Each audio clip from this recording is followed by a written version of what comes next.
ಸತ್ಯದ ಬೆಳಕು. ವಜ್ರಾಕ್ಷ ನ್ಯೂಸ್ಗೆ ಸ್ವಾಗತ. ನಾನು ಗುರುರಾಜ್ ಬಡಿಗೆ.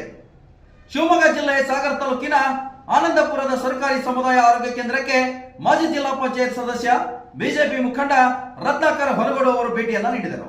ನಿನ್ನೆ ರಾತ್ರಿ ಕೇಶವ ಎನ್ನುವವರು ತಮ್ಮ ಮಗಳಿಗೆ ಅನಾರೋಗ್ಯ ಉಂಟಾಗಿತ್ತು ಎಂಬ ಕಾರಣಕ್ಕೆ ಆಸ್ಪತ್ರೆಗೆ ಕರೆದುಕೊಂಡು ಹೋಗಿದ್ದು, ವೈದ್ಯರು ಆಸ್ಪತ್ರೆಗೆ ಬರದೆ ಮನೆಯಲ್ಲೇ ಕುಳಿತು ಸ್ಟಾಫ್ ನರ್ಸ್ ಚಿಕಿತ್ಸೆ ನೀಡಲು ಸೂಚಿಸಿದ್ದಾರೆ ಎಂಬ ಆರೋಪ ಕೇಳಿ ಬಂದ ಹಿನ್ನೆಲೆ ರತ್ನಾಕರ್ ಹೊನಗೋಡು ಹಾಗೂ ಸ್ಥಳೀಯ ಮುಖಂಡರು ಆಸ್ಪತ್ರೆಗೆ ಭೇಟಿಯನ್ನ ನೀಡಿದರು. ಹಲವು ದಿನಗಳಿಂದ ಎಂಬಿಬಿಎಸ್ ವೈದ್ಯರು ಆಸ್ಪತ್ರೆಗೆ ಸರಿಯಾಗಿ ಬರುತ್ತಿಲ್ಲ ಹಾಗೂ ರೋಗಿಗಳಿಗೆ ಸರಿಯಾದ ಚಿಕಿತ್ಸೆ ಸಿಗುತ್ತಿಲ್ಲ ಎಂದು ಸ್ಥಳದಲ್ಲೇ ಟಿಎಚ್ಒಗೆ ಕರೆ ಮಾಡಿ ವ್ಯವಸ್ಥೆ ಸರಿಪಡಿಸುವಂತೆ ಹೇಳಿದರು. ಹಳ್ಳಿಯಿಂದ ಬರುವ ಜನರಿಗೆ ಆಸ್ಪತ್ರೆಯ ಸಿಬ್ಬಂದಿಯಾಗಲಿ ವೈದ್ಯರಿಂದಾಗಲಿ ಸರಿಯಾದ ವ್ಯವಸ್ಥೆ ಸಿಗದೆ ಹೋದರೆ ಹಾಗೂ ಆಸ್ಪತ್ರೆಯ ವ್ಯವಸ್ಥೆಯನ್ನ ಸುಧಾರಿಸಿಕೊಳ್ಳದೆ ಹೋದರೆ ಸದ್ಯದಲ್ಲೇ ಆಸ್ಪತ್ರೆಯ ಮುಂಭಾಗ ಪ್ರತಿಭಟನೆ ಮಾಡುವ ಎಚ್ಚರಿಕೆಯನ್ನ ನೀಡಿದರು.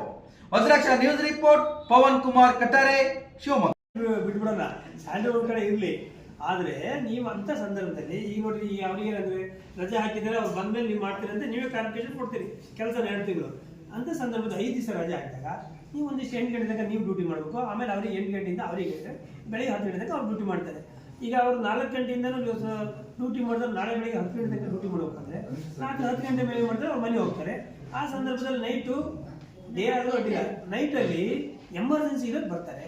ಆ ಸಂದರ್ಭದಲ್ಲಿ ಅವ್ರಿಗೆ ತಕ್ಷಣವೇ ಪ್ರಾಥಮಿಕ ಚಿಕಿತ್ಸೆ ಸಿಗದೆ ಹೋದರೆ ಇಲ್ಲೇ ಮತ್ತೆ ಗಲಾಟೆಗಳು ಶುರುವಾಗೋದು. ಹಂಗಾಗಿ ಅದು ಆಗ್ಬಾರ್ದು ಅಂತ ಆ ಸಂದರ್ಭದಲ್ಲಿ ಒಂದು 4-5 ದಿವಸ ಒಂದು ಸ್ವಲ್ಪ ಮ್ಯಾನೇಜ್ ಮಾಡಬೇಕು, ಒಂದು ವಾರ. ಈಗ ನಿಮಗೆ ಏನಾಯ್ತು, MBBS ಡಾಕ್ಟರ್ ಪಾಪ ಡೆಂಟಲ್ ಡಾಕ್ಟರ್ ನಿಮಗೆ ಜಾಸ್ತಿ ಹೇಳೋಂಗಿಲ್ಲ, ಮೆಡಿಕಲ್ ಆಫೀಸರ್ ಇರ್ಬೋದು ಈ ಆಸ್ಪತ್ರೆಗೆ. ಆದರೆ ಅಲ್ಲ, ಸೀನಿಯರ್ ಇದ್ದಾರೆ, ಅವ್ರು ಹೇಳೋದು ಈಗ ಅವ್ರಿಗೆ ಹೆಂಗೆ ಆಗ್ಬಿಟ್ಟಿದೆ, ಈ ಇಡೀ ಆಸ್ಪತ್ರೆನ ಕಂಟ್ರೋಲ್ ತಗೊಂಡು ಇನ್ನೇ ಒಂದು ನಮ್ಮ ಕೇಶವನ ಮಗ ಇಲ್ಲಿದ್ದಾನೆ. ಇವರು ರಾತ್ರಿ 9:30 ಬಂದಿದ್ದಾನೆ. ಅವ್ರ ಮಗಳಿಗೆ ಏನು ಕಿವಿ ನೋವಲ್ಲ, ಕಿವಿ ನೋವು ಅಂತೇಳಿ. ಆದರೆ ಇಲ್ಲಿ ನರ್ಸು ಏನು ಮಾಡಿದ್ದಾರೆ, ಇಲ್ಲ ಡಾಕ್ಟ್ರ್ ಇಲ್ಲ ಅಂದರೆ ಡಾಕ್ಟ್ರಿಗೆ ಫೋನ್ ಮಾಡಿರಿ ಅಂತ ಹೇಳಿದಾಗ ಫೋನ್ ಮಾಡಿದ್ದಾರೆ. ಅವರು ನರ್ಸಿಗೆ ಏನು ಮಾಡಿದ್ದಾರೆ, ಫೋನ್ನಲ್ಲಿ ಹೇಳಿದ್ದಾರೆ, ಇಲ್ಲ ಹಿಂಗೊಂದು ಇಂಥ ಟ್ಯಾಬ್ಲೆಟ್ಸ್ ಕೊಡು, ಇಂಥ ಇದು ಕೊಡಿ ಅಂತೇಳಿ. ಆದರೆ ಇವರಿಗೆಲ್ಲ ಒಂದು ಕಡೆ ಮಕ್ಕಳು ಡಾಕ್ಟ್ರ್ ಬಂದು ನೋಡಲ್ದೆ ಸುಮ್ಮನೆ ಅಂದಾಜಿಗೆ ಫೋನ್ ಮಾಡಿ ಹೇಳಿದರೆ ಇದಾಗಲ್ಲ, ನನಗೆ ಬೇಡ ಇದು ಅಂತ ಹೇಳಿ ಇವರು ಶಿವಮೊಗ್ಗ ಕರ್ಕೊಂಡು ಹೋಗಿದ್ದಾರೆ.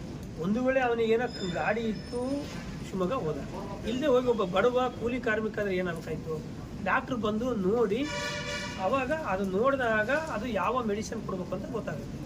ಈಗ ಸುಮ್ಮನೆ ಅಂದಾಜಿಗೆ ಕೊಡೋದಾಗಿದ್ದರೆ ನಾವು ನಾನೇ ಕೊಡ್ತಿದ್ದೆ, ನಾವು ಕೊಡ್ಬೋದು, ಇಲ್ಲಿದ್ದರೂ ಕೊಡ್ಬೋದು. MBBS ಮೆಡಿಕಲ್ ಅಂತ ಎಂತಕ್ಕಾಗಿರೋದು, ಅದು ಯಾವ್ಯಾವ ಕಾಯಿಲೆಗಳಿಗೆ ಯಾವ್ಯಾವ ಕೊಡಬೇಕು ಅನ್ನೋದಕ್ಕಾಗಿ ಅವರು ಡಾಕ್ಟ್ರು ಅಂತ ಇಟ್ಟಿರೋದಿಲ್ಲ, ಅಂದರೆ ನರ್ಸೇ ಮೇಂಟೈನ್ ಮಾಡ್ಕೊಂಡು ಹೋಗ್ಬಿಡ್ತಿದ್ರು ಅವರು. ಹಾಗಾಗಿ ನಾನು ಡಾಕ್ಟ್ರು ತಪ್ಪು ಅಂತ ಹೇಳೋಕ್ಕೂ ಇಲ್ಲ, ಆದರೆ ಈ ರಾತ್ರಿ ಪ್ರಕರಣದಲ್ಲಿ ತಪ್ಪು. ಯಾಕೆಂದರೆ ಅವ್ರು ಹೇಳ್ಬೇಕಿಲ್ಲ, ನಾನು ನೈಟ್ ಡ್ಯೂಟಿ ಮಾಡಲ್ಲ, ನಂದು ಇಷ್ಟೇ ಅವರು, ಆಮೇಲೆ ನೀವು ಯಾರನ್ನಾರು ಬೇರೆ ಡಾಕ್ಟ್ರ್ ಹಾಕ್ರಿ ಅಂತ.